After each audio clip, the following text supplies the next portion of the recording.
जय श्री हरि दोस्तों।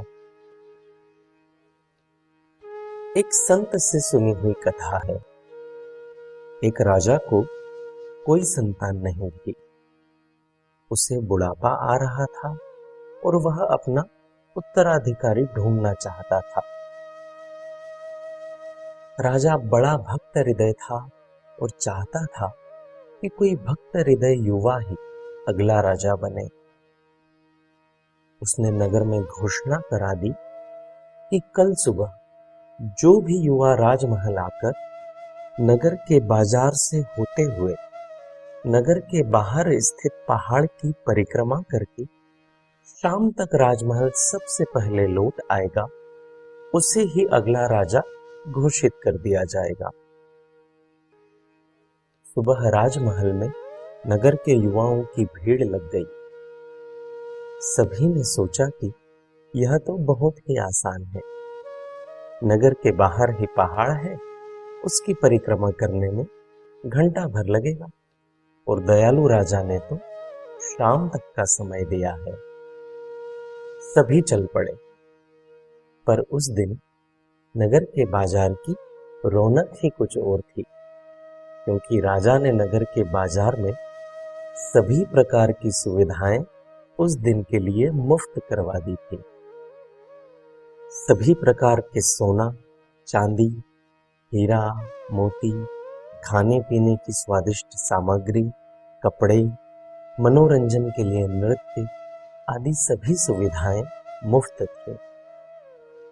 युवाओं ने सोचा कि अभी तो सुबह है, दोपहर होनी बाकी है और राजा ने तो शाम तक का समय दिया है, तो क्यों न इस मुफ्त सुविधा का लाभ लिया जाए।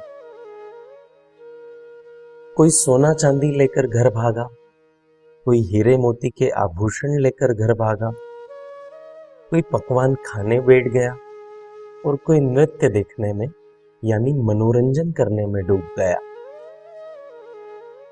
एक समझदार युवक ने सोचा कि इस बाजार को मुफ्त कराने के पीछे जरूर कोई राज है। उसने दाएं बाएं बाजार में देखना बंद किया और अपने हाथों से एक आंख बंद कर ली और एक आंख से सीधा देखता हुआ बाजार पार करता हुआ नगर के बाहर चला गया और पहाड़ की परिक्रमा कर राजा के पास शाम होने से पहले ही लौट आया। वह अकेला ही पहुंच पाया था। बाकी सारे युवाओं ने बाजार में ही बैठे बैठे शाम कर दी। राजा बहुत खुश हुआ और तुरंत उसका राज तिलक कर दिया। वह राजा और कोई नहीं, हमारे परमपिता प्रभु हैं। वह युवा हम सब मनुष्य हैं।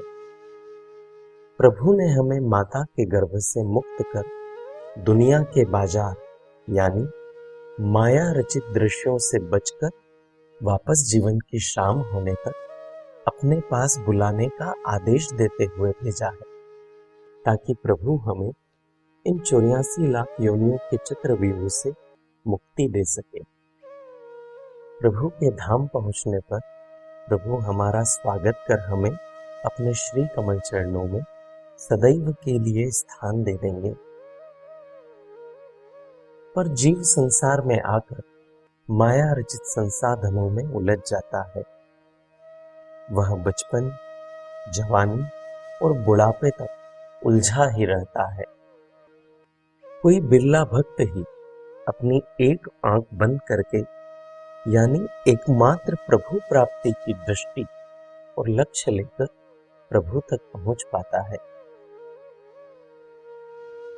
अगर आप नित्य अपने मोबाइल पर भक्ति संबंधित विचारों को पढ़ना चाहते हैं, तो स्क्रीन पर दिखाए जा रहे नंबर पर श्री हरि लिखकर हमें व्हाट्सएप कर दीजिए।